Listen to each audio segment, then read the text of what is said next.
بسم اللہ الرحمن الرحیم نحمدہ ونصلی علی رسولہ الکریم۔ حافظ قرآن کی ایک خاص فضیلت، فضائل قرآن مجید۔ ہمارا حدیث کا فضائل قرآن کے حوالے سے سیشن ہے، 12 نمبر حدیث ہے۔ اللہم صلی علی محمد النبی الامی وعلی آلہ وسلم تسلیما۔ عن عقبة بن عامر رضي الله تعالى عنه قال سمعت رسول الله صلى الله عليه وسلم يقول لو جعل القرآن في إهاب ثم ألقي في النار ما احترق، رواہ الدارمی۔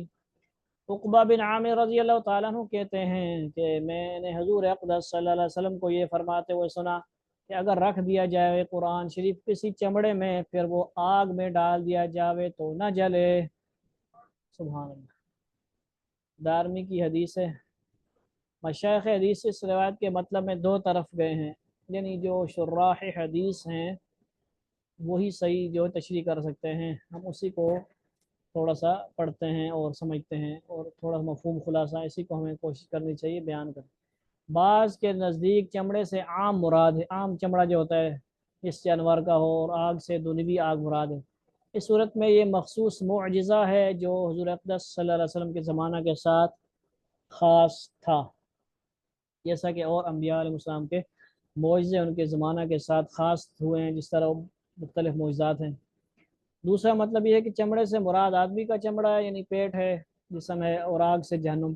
اس صورت میں یہ حکم عام ہوگا، کسی زمانہ کے ساتھ مخصوص نہ ہوگا، یعنی جو شخص کے حافظ قرآن ہو اگر وہ کسی جرم میں جہنم میں ڈالا بھی جاوے گا تو آگ اس پر اثر نہ کرے گی۔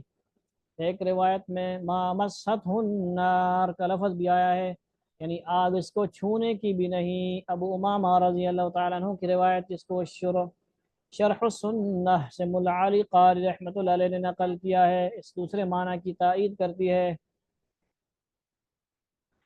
ٹھیک ہے جی، تائید کا مطلب کیا ہوتا ہے؟ قوت پہنچانا، مضبوط کرنا، یعنی ایک دلیل پکڑنا، جس کا ترجمہ یہ ہے کہ قرآن شریف کو حفظ کیا کرو، اس لیے کہ حق تعالی شان اس قلب کو یعنی دل کو عذاب نہیں فرماتے جس میں کلام پاک محفوظ ہو۔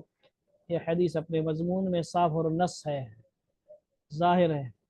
جو لوگ حفظ قرآن شریف کو فضول بتلاتے ہیں وہ خدا را ذرا ان فضائل پر بھی غور کریں کہ یہی ایک فضیلت ایسی ہے جس کی وجہ سے ہر شخص کو حفظ قرآن پر جان دے دینا چاہیے، اس لیے کہ کون شخص ایسا ہوگا جس نے گناہ نہ کیے ہوں اور آگ کا مستحق نہ ہو۔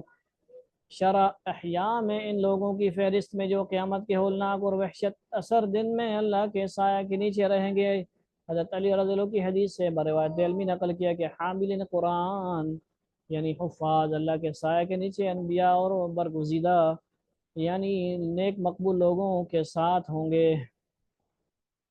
اللہ رب العزت ہمیں بھی یہ فضیلت حاصل کرنے کی توفیق عطا فرمائیں، اور صحیح پختہ حافظ بعمل حافظ بننے کی، اور اوروں کو بعمل با کردار حافظ بنانے کی توفیق عطا فرما دے اللہ تعالی۔ والسلام علیکم ورحمۃ اللہ تعالی وبرکاتہ۔